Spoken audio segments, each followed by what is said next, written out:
Welcome to the Spike Feed, your leading Magic the Gathering podcast. What is up? My name is Curtis, and I'm just your typical Spike.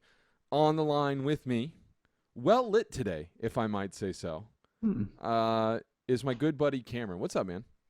Not a lot, man. I'm trying to think why I would be well lit, but um, yeah, don't know. Don't have an answer. Do you have that 3-point lighting set up for yourself? It's a 2 point today. I mean, obviously, I would need a little kick on the back, just to kind of separate myself in the background, but we're not doing that today. That's what kind of nerds we are. When I say, man, Cameron is so lit, we're talking about the illumination of the camera Yeah. around it, right? So anyway, dude, so there's so much to talk about. Yeah, like An where did all over these spoilers come from, man? spoilers, announcements, everything. So middle segment today.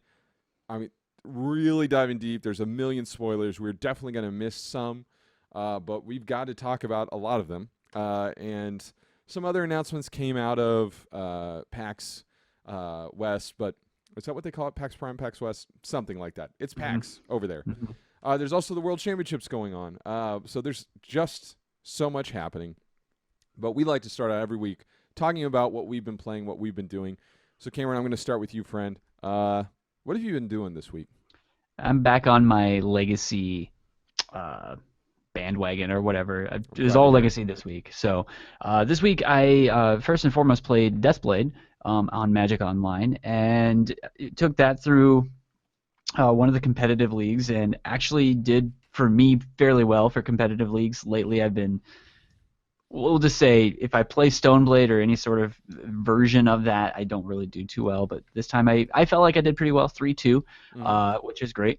Let's see. So not a lot to say. I mean, the thing that I think this is just legacy right now. Uh, you see the same five decks over and over and over. There's a lot of Grixis, there's a lot of Miracles. You see Eldrazi, and then there's like the little pet decks that you sometimes will pop up. But it's always the same sort of thing. It feels very, very consistent and comfortable.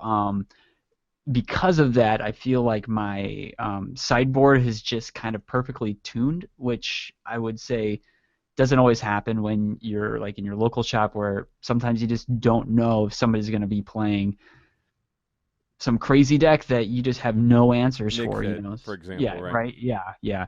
So in that sense, it feels comfortable. I do feel like there needs to be some spice added, right? It's becoming very vanilla right now, and I hate that about that.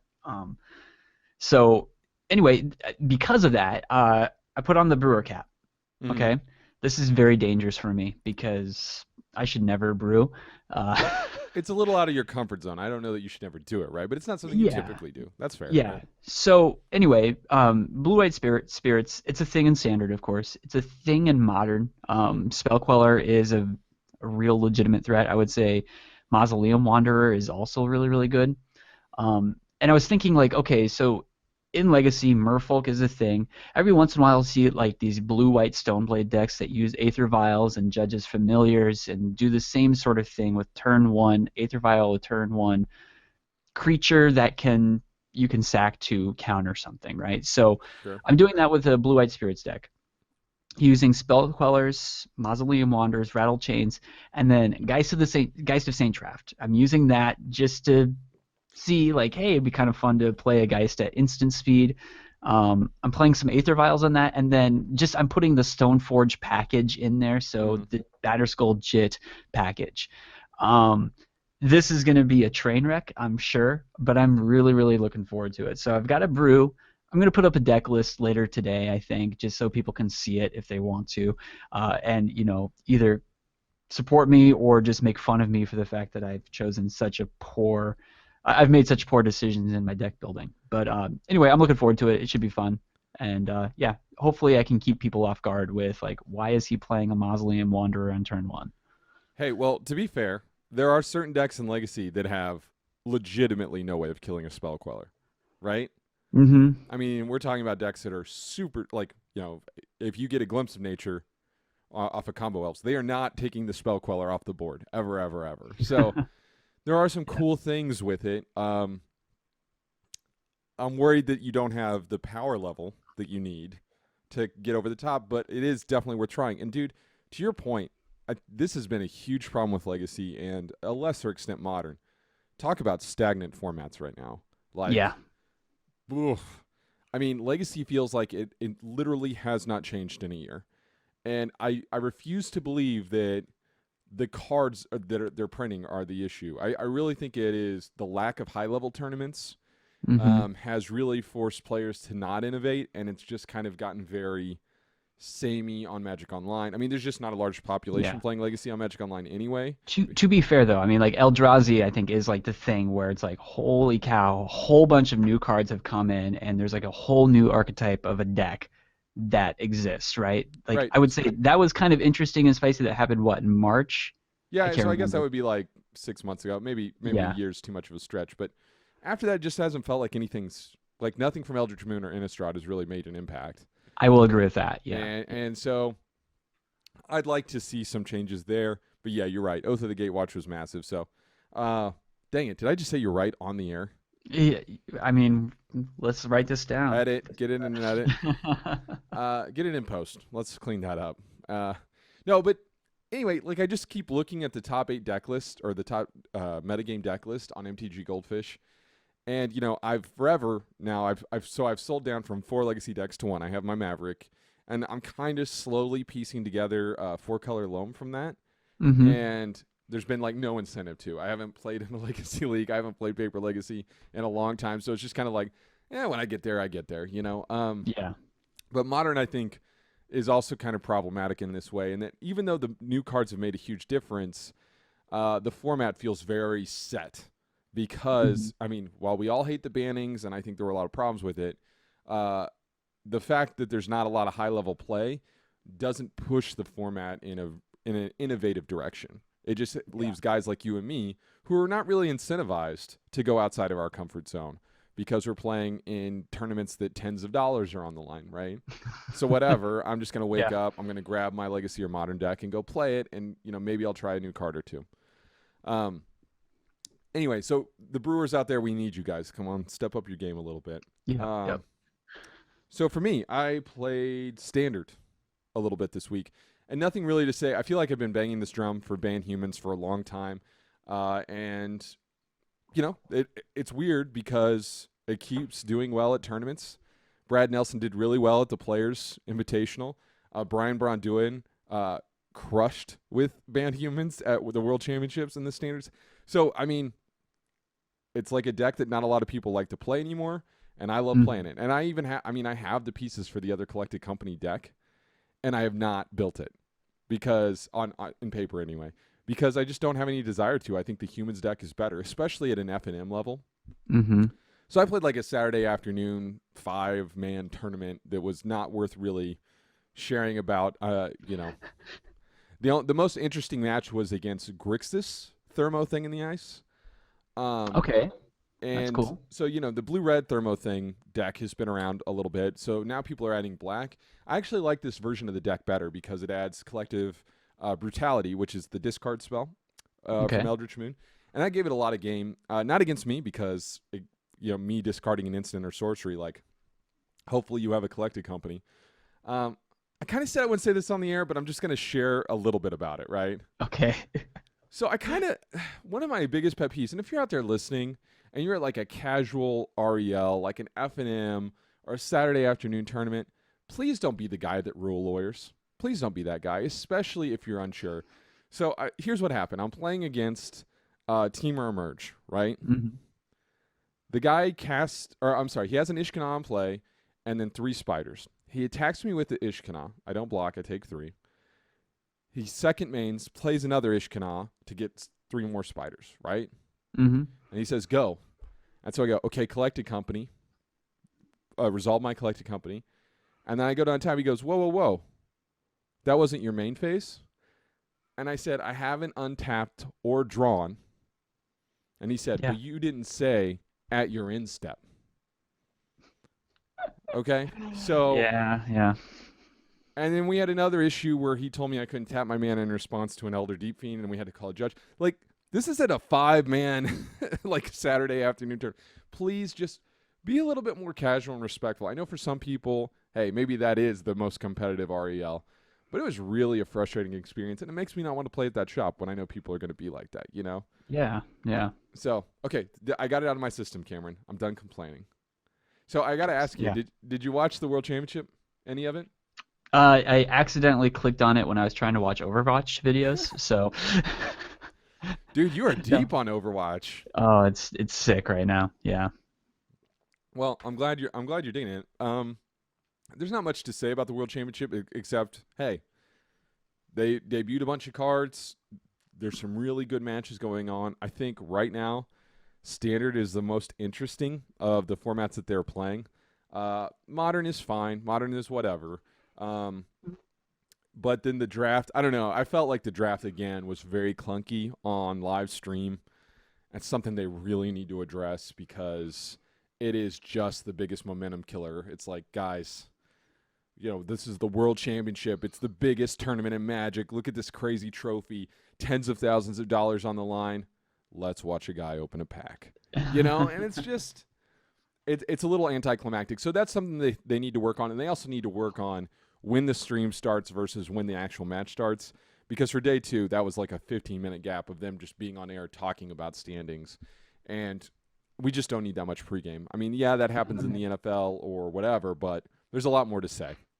And that's just not the case here. So anyway, Cameron, let's get out of this segment. We've got so many spoilers to discuss. We'll be right back after this. All right, Cameron, so 1,000,001 spoilers to go through. 1,000,001. Yeah, right? I think we should start with the Planeswalker, our new Planeswalker, right? For sure. So I'm going to start with Saheeli Rai. I'll read it. Let's see what you think. So she is a Planeswalker. It's our first Saheeli. It's a 1, a blue, and a red for a 3 loyalty Planeswalker. +1. Scry 1. Saheeli Rai deals 1 damage to each opponent.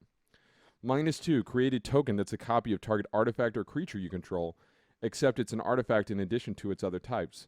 That token gains haste. Exile it at the beginning of the next instep. -7. Search your library for up to 3 artifact cards with different names, put them onto the battlefield, then shuffle your library. Talk to me, Cameron. I love this card. 3 is the golden number for Planeswalkers, right? Obviously, Jace was 2, and that's different. But yeah, 3 right here, I think, is just it's excellent. The idea that you're scrying and being able to deal damage, that's great. It protects itself by creating. You can, I like the idea of that -2 where I cast a new creature, put a copy, attack with that creature, and then I have my other creature to kind of play defense for Saheeli. Yeah, and the -7, great. We'll see what there is for like crazy artifacts. Obviously, there are some already. So it seems good. This also seems to have the most applications so far for Modern, maybe Legacy. I don't know, but the scry ability alone, I think, is very valuable for Modern. So I'm a big fan of this card. Yeah, to your point, it might actually come in out of the side when you're playing Affinity. Mm-hmm. Because it's very castable in that deck. Yeah. And they might have all this artifact hate, but they don't have the ability to interact with Saheeli, depending on who you're playing against. So I would say I'm lukewarm. Like you said, 3 casting costs. That's the golden number for Planeswalkers. It is 2 colors, so that makes it functionally worse than something like Liliana. However, I think we both agree that the -2 is where the value of this card is, Oh yeah. right? And yeah, sure, you have to exile the creature during an instep, but what if it's a creature with a ETB ability, and then you gain, because we see all these cards with Fabricate that you can get Thopter tokens, right? And Yeah. so, the +1. I mean, it's very feasible that you play her +1, and then the next 2 turns are -2s, and then you get a ton of value that way, right? And I think there's been a little bit of hedging. People thinking, this doesn't seem that good. I think a lot of people are thinking of it in the context of the current blue-red deck, which it does not fit. It's not good, right? Yeah. But imagine -2ing for a Goblin Dark Dwellers, right? Then we're That's getting a lot incredible, of man. value, Yeah. right? Yeah. And so, it just demands a different style of blue-red deck than what we're playing right now. and it might not see any play right out of the gate. It might require more artifacts kind of in the ecosystem for it to be better, right? But Hmm. I think this is solid. I think it's good. Do I think it's Liliana the Last Hope? No. But I think Ashiok is a pretty decent comparison. That's a Uh, very fair comparison. Yeah. a Yeah. three I mana was trying gold to think of an planeswalker. analog, and that's about the best one so far. Yeah. Yeah, I would put it slightly under Domri Raid. It just doesn't have that raw card advantage that Domri Raid did. But still, like I think this is a B. I think it's good. It's just not over the moon. All right, Cameron. So let's give you Rashimi. These cards have so much text. There's a lot of text. Yeah, Rashimi, Eternity's Crafter. It is a legendary elf druid creature with power and toughness of 2/3 and a casting cost of 2 green and a blue. Whenever you cast your first spell each turn, reveal the top card of your library. If it's a non-land card with converted mana cost less than that spell, you may cast it without paying its mana cost. If you don't cast the revealed card, put it into your hand. This is bonkers. Like I don't know what this is pre-selling for, but it seems really, really good. The idea that no matter what, you're just netting card advantage makes this to me like a very, very strong um, possibility. I don't know where it's going to fit. The 2/3 is kind of awkward. I mean, it can die very easily Mhm. to a number of things, but um, if you get this and yeah, you're able to cast something in addition for on your opponent's end step or whatever. I mean, you're getting some real value out of that.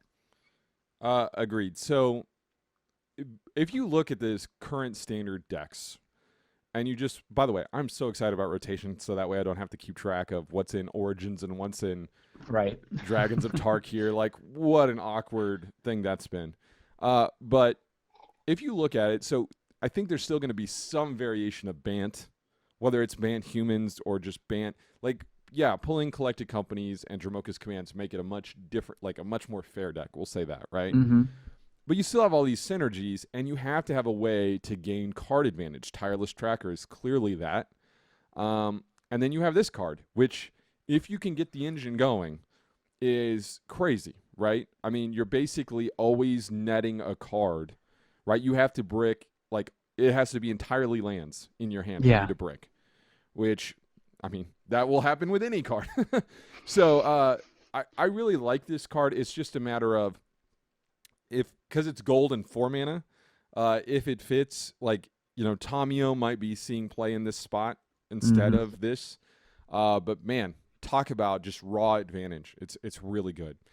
Um, I like this card a lot. Okay, so let's read another giant paragraph of text. Here we go. Depala, Pilot Exemplar. This is a 1 red white for a legendary dwarf pilot, which we've all been waiting for that creature type, haven't we? Tell me about it. Yeah. She's a 3/3. Other dwarfs you control get +1/+1. Each vehicle you control gets +1/+1 as long as it's a creature.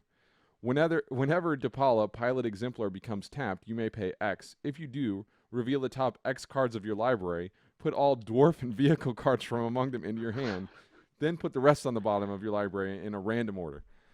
Okay. Uh, So, Take a drink. so much text on this card, guys. Like, I Yeah. I don't know how often I'm gonna forget that each vehicle gets +1/+1 with this card, but I almost certainly will. Right. Yeah. Yeah. So, what do you think of this card, man? Uh, it seems totally fine. I mean, if there is a dwarf archetype, it'll be kind of interesting. It's like that big chunk of text is very much like a almost like a goblins archetype sort of thing, where just being able to put a lot of different things into your hand into the battlefield. Uh, so it makes me question what other cards other than like the vehicles, obviously, that we're going to get for this. I'm really curious now what other dwarves are going to exist and how that group with the vehicles will kind of interact. Will it be any good? I don't know. But this is such a a small nuanced type of card that fits very specifically into a very specific deck that they want you to build. I don't know how good it's going to be actually, Yeah, I feel like it right? needs a lot of context, Yeah. right? So I don't think there are any dwarfs. There's certainly no vehicles before Kaladesh. So this might be one that just does nothing. Like I feel like the Mhm. red white deck's going to be humans for quite some time. And then we're just left with Kaladesh in the next two blocks, and there might be not a bonkers vehicle in this block, but in the next one there might just be a one-off vehicle that's just so crazy good, or Mhm. some dwarfs. But this is a card that will probably be a bulk rare. Not to go all MTG finance, but it might be a bulk rare, and then down the line, it's incredibly valuable for the casual nature of it, Yeah. because it's super powerful. But look, you need dwarfs, you need vehicles, right? Otherwise, the Yeah. card is just kind of whatever. This Uh, seems like an EDH home run, honestly. yeah, yeah, and Mhm. I mean, not to go too far off. I mean, we're getting ready to talk about the vehicle thing, but I think the vehicle thing is a casual home run, right? Mhm. We'll see if it's constructed good. Well, actually, Cameron, let's just jump right into the vehicles. So there are like four vehicles spoiled, but we Mhm. decided to go with the mythic that we've seen. So, Cameron, why don't you go for this one? Yeah, so we have Sky Sovereign Console Flagship. They cost 5 colorless. It's a legendary artifact with vehicle with the power and toughness of 6/5. Flying. Whenever Sky Sovereign Console Flagship enters the battlefield or attacks, it deals 3 damage to target creature or planeswalker an opponent controls. And then it has Crew 3, and the crew mechanic means tap any number of creatures you control with total power of 3 or more. This vehicle then becomes an artifact creature until the end of turn. Um, so like for a legendary, this I don't know. Like yeah, 6/5 for 5 seems fine with flying. The attacking and being able to deal damage, we've seen with something like uh oh gosh, the dragon planeswalker. I can never remember his name. That Sarkin. deals 3 damage. Sorry, yeah, or no, not that one, but the colorless. Wow, I can't remember what he The is. point is attacking and dealing damage. Strong. Yes, yes, yeah. Sorry, Strong. guys. Uh, yeah, so that seems great. The crew mechanic, I don't know what to make of it.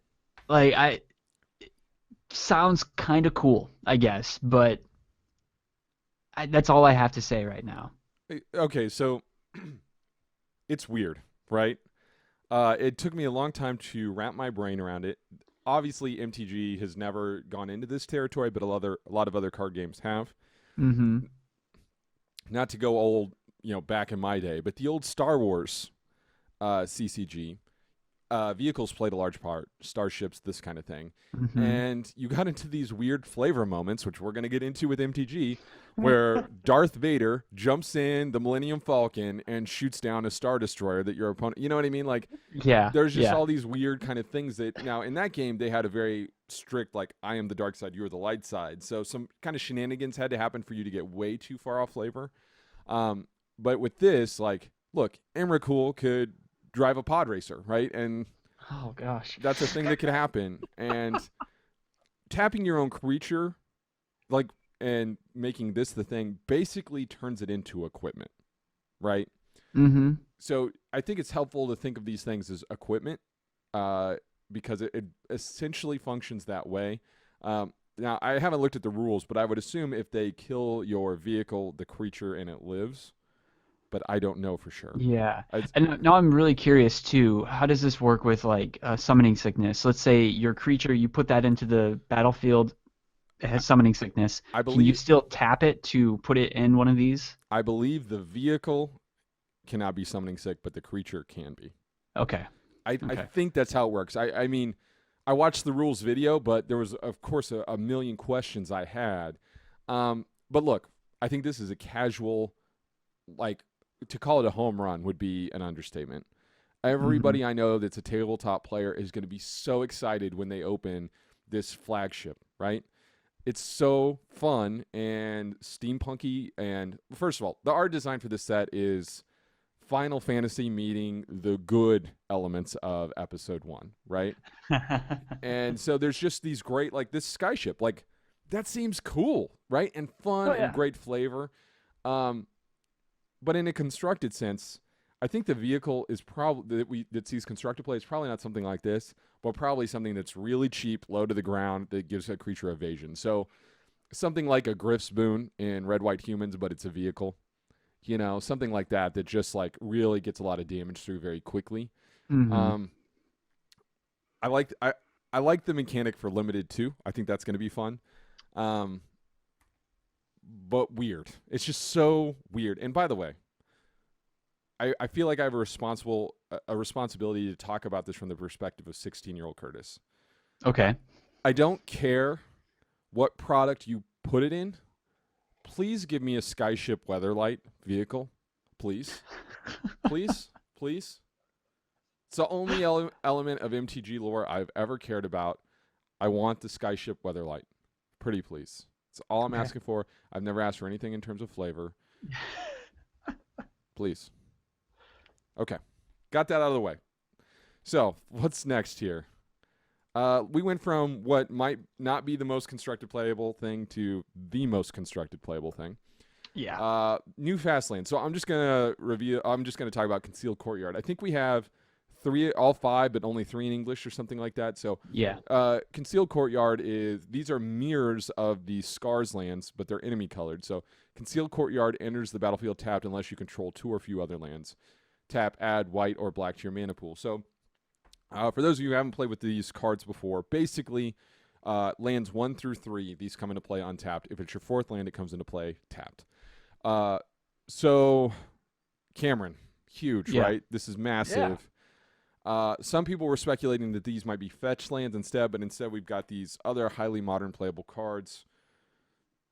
What do you think, Yeah. man? So yeah, I mean, I know like the fetch land thing was kind of like a letdown for some people, and I get it. And I want fetch lands. I want to have cheaper fetch lands, I should say. I really want Misty Rainforests, but they're too expensive right now. Mm-hmm. However, I personally feel that standard isn't that good with fetch lands. And so putting something like this in, for me, makes standard a stronger game.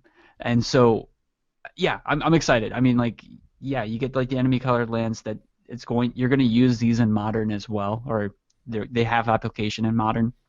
So yeah, they're great. I mean, I'm totally down for this.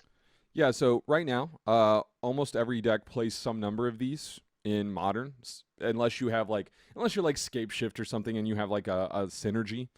Mm-hmm. Um, but look, if you can't afford the man lands, and especially if you can't afford the fetch lands, these are great access to you. So like if you're just playing Blue Red Delver and you just cannot afford Scalding Tarns, right? Because they Mm-hmm. are, I don't know what they cost right now, but they're a lot, right? Too much. Um, you can just pick up these blue red lands and they're going to be great. They're going to function. You're going to have a great time at your F&M. This really improves access. And by the way, you're probably going to play these in blue red delver anyway, right? Um, just because it's going to up your dual land count. So these are great. Like, for example, this one, you're going to play in black white tokens no matter what. Mm-hmm. Yeah. So I'm very pleased with this. Obviously, I think it's a huge splash in modern. They essentially function very close to original dual lands whenever there were no fetches, right? They just come in Mm-hmm. and they're there. I think what's more interesting for this is what this indicates for standard. So let's travel back in time, shall we? Yeah. Last time, the Scars lands. The Scars lands were in standard during Cawblade, okay? And then the next standard set, it was the Delver era standard and the Black Red Zombie and those decks. Both of those standards were extremely, extremely fast compared to what we're used to. Compared to standard over the past, 4 years, I don't know, for a long time. Sure. Because they incentivize you playing more aggressive decks. So I think what's worth mentioning here is we might be getting some very aggressive draws in standard, because if you're a control deck, that fourth lane coming in play tapped is a huge problem. And Red White Humans is going to gain access to this red white fast land, right? Mm-hmm. And so Yeah. that's unbelievable for them. Whereas if you are an Esper player, you're going to look at this and go, I don't know that I'm gaining that much in terms of my land accessibility. Mm-hmm. And so we have this weird combination of the Battle for Zendikar lands, the Innistrad lands, and then these. And I think it's better for two-color aggressive decks by far For than it sure. is 3-color mid-range decks. So we're thinking about when you're playing them, right? But huge, huge, huge, huge. All right, Cameron. So let's see what else we got here. Land. Why don't you go over this Hmm. one for me? Yeah, we have Inventor's Fair. It's a legendary land. At the beginning of your upkeep, if you control three or more artifacts, you gain one life.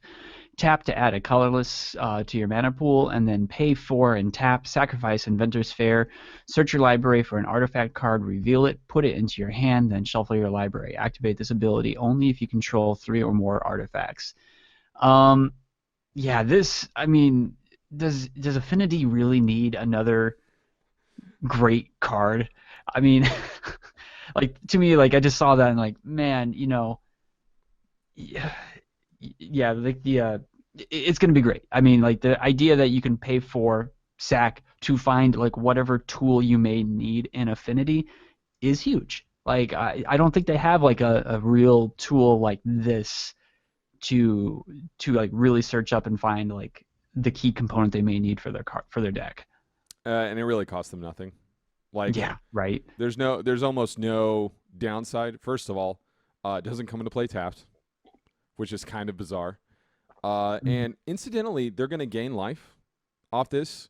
So, I mean, that's just normally they're not even going to use the 4 tap sack function, but they just have it in there incidentally. They might gain 5 life over the course of a game. And in modern, that can be massive because one of the advantages of Affinity is it doesn't deal a ton of damage to itself anyway. Um, but I think there's also some interesting applications outside of Affinity. There is the Painter Servant aspect to this, Yeah. or the grind stuff. Like you can always go get your missing piece. You can incidentally gain life if you're in that deck.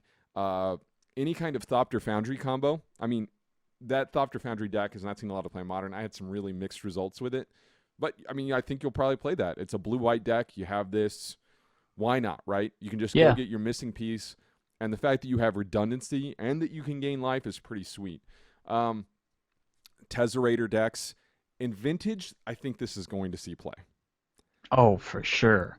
because you have artifacts are just everywhere. They're just everywhere all the time. And the fact that you can just use this out of nowhere is great. You can go get, if you're playing Workshop, you can just go get your whatever Thorn of Amethyst, Chalice of the Void, Hmm. right? Oh, wait.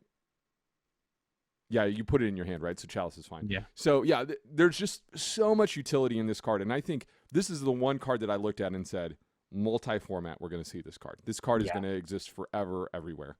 So Modern actually might be the place we see it the least, which is That's weird. true. Yeah. Yeah. Um, Also, clue tokens do matter here. Not that we have a ton of clue token enablers, but Hmm. that does get you the Metalcraft. So it's sweet. Okay, last one we're going over. Aetherworks Marvel. Here we go. It's a legendary artifact for 4. Whenever a permanent you control is put into a graveyard, you get an energy counter. Okay, so energy counter is the other new mechanic, Hmm. and it's another form of a resource, right? And it doesn't go onto the artifact. This is what's weird.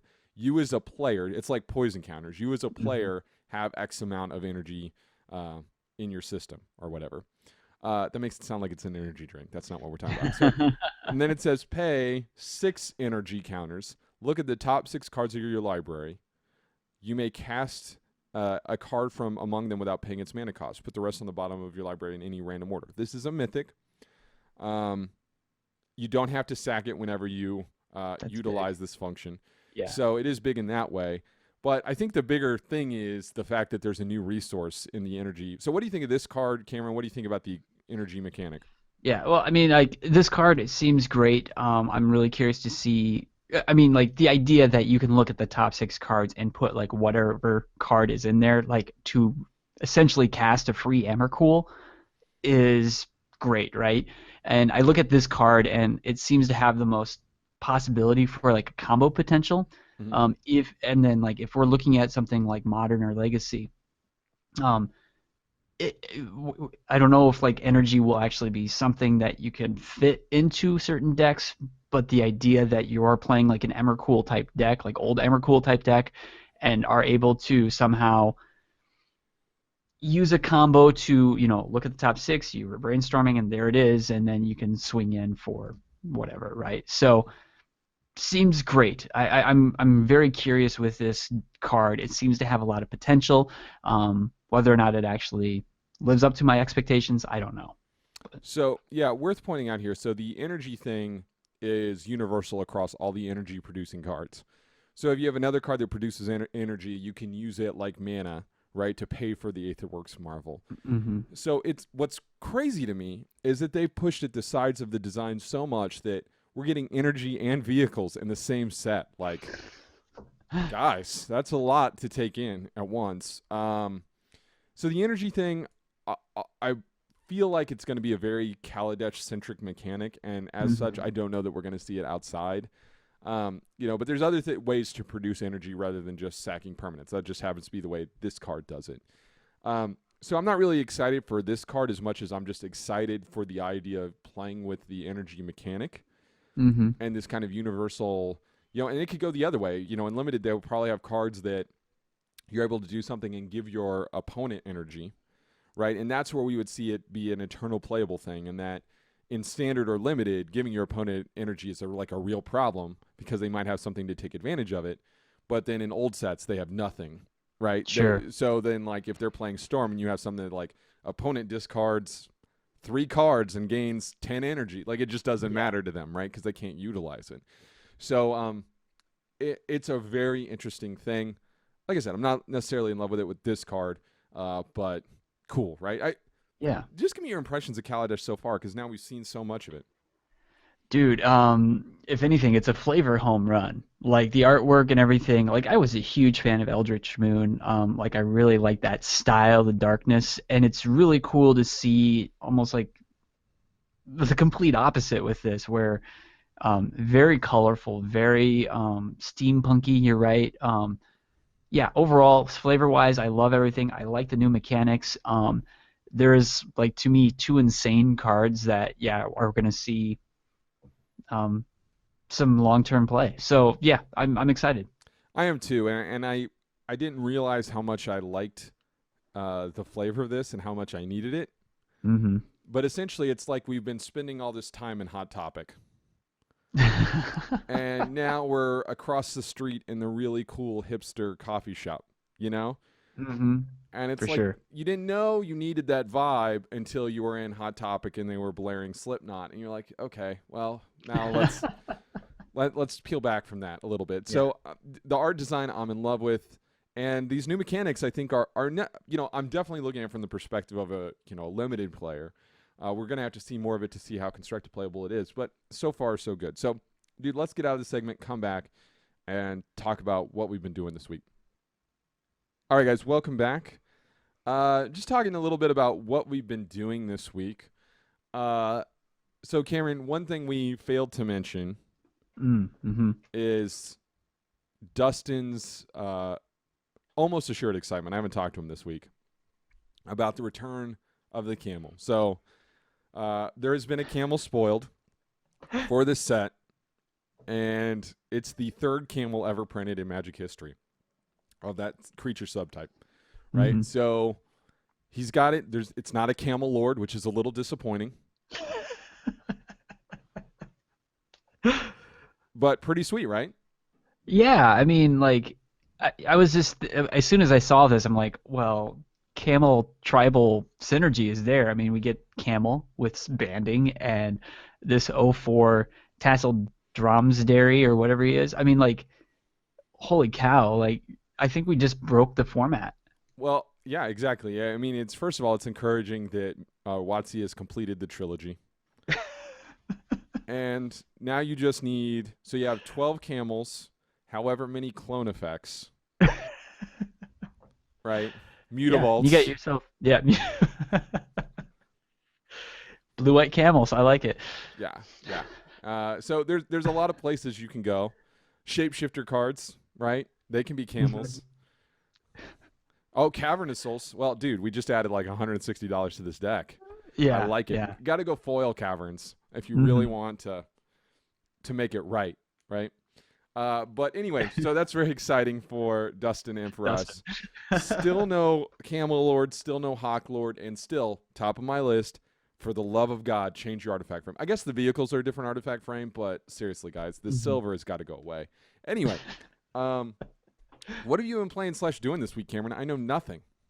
Yeah, I haven't really been doing a whole lot of anything. Back in the swing of work.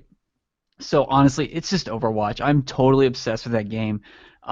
Where I find myself just I see Curtis is on Twitch playing or streaming a game like, oh that's nice. I'm gonna go watch Overwatch. So, I have nothing new to say. I'm just obsessed with this game. The community is great. I feel like they're doing things where like they have competitive ranking now, which is Mhm. awesome. I'm not doing any well at all, but it's still awesome that that exists. So Because you're um, not 16 and crushed 3 Red Bulls before you got on. Like that's. yeah, yeah, it's probably why. But yeah, so there's my my week, I guess. Like I am really really boring this week. I'm glad you found your jam, man. Because with this console generation, I feel like that's been a problem for you. Like I found Witcher and Destiny, and those Mm, games like really sucked me up, and I got a lot of mileage out of them. And you've kind of been bouncing around for a long time. I feel like Overwatch is finally the one that's really clicked with you, right? Like you've for enjoyed sure. other things for sure, but I mean, I don't. Have you fit like? Did you ever even finish Fallout 4 or Witcher I 3 or finished Bloodborne? Fallout. Yeah, I never finished Witcher. I mean, like, yeah, there's a whole bunch of games where it's like, oh, conceptually this is great. It looks amazing, and you play it, and then I don't know.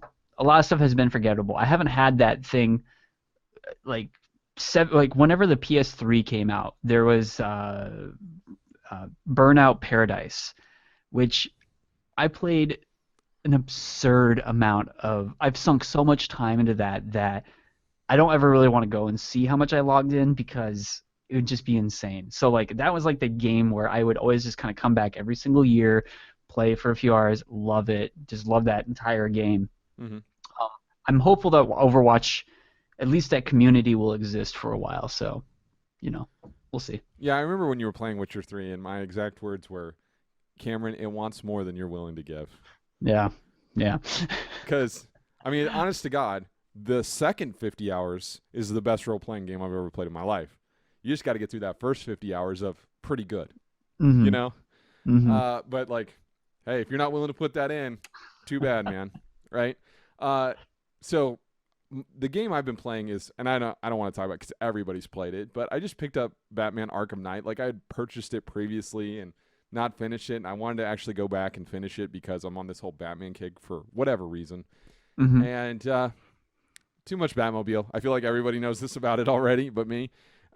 Guys, like I don't know what meeting they had where they were like, you know what we need in this Batman game? Lots, not just a little, lots of tank battles. Mhm. But there we were. Um, no, the one thing I want to mention and kind of want to encourage people on is if you haven't yet, Runaways. Uh, Mm. I've revisited it through Marvel Unlimited, which again, the value add of that setup is unbelievable if you're a comic Yeah. book reader.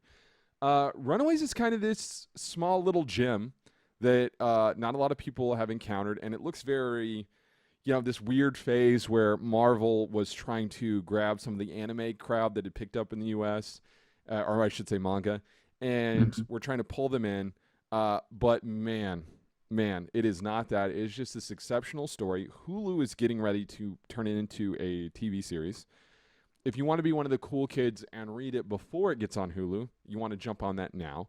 But it's written by Brian K. Vaughan, who has done Saga and Ex Machina and some really great comics.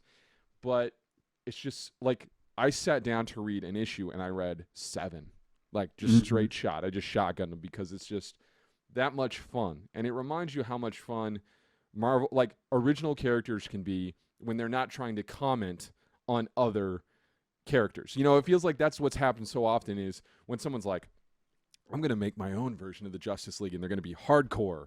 Or I'm going to make my Yeah. own version of Batman, but he's different. The Runaways are not that. It's just a completely original concoction. I mean, you could certainly parallel a lot with the old Teen Titans series. Mhm. But man, it's a home run. I don't know if you've ever read it, Cameron, but highly Yeah, recommend. I read it first. I think you lent me a first trade, and it was excellent. It was super, super good. Yeah, yeah, yeah. So anyway, we've gone on super long for this show. But Cameron, if somebody would like to get a hold of you, where could they find you? Unless you're playing Overwatch. Unless it's Overwatch. Twitter at Cameron_McCoy. And I am at Curtis Now. Our official show feed is at SpikeFeedMTG. We'll check you guys next week.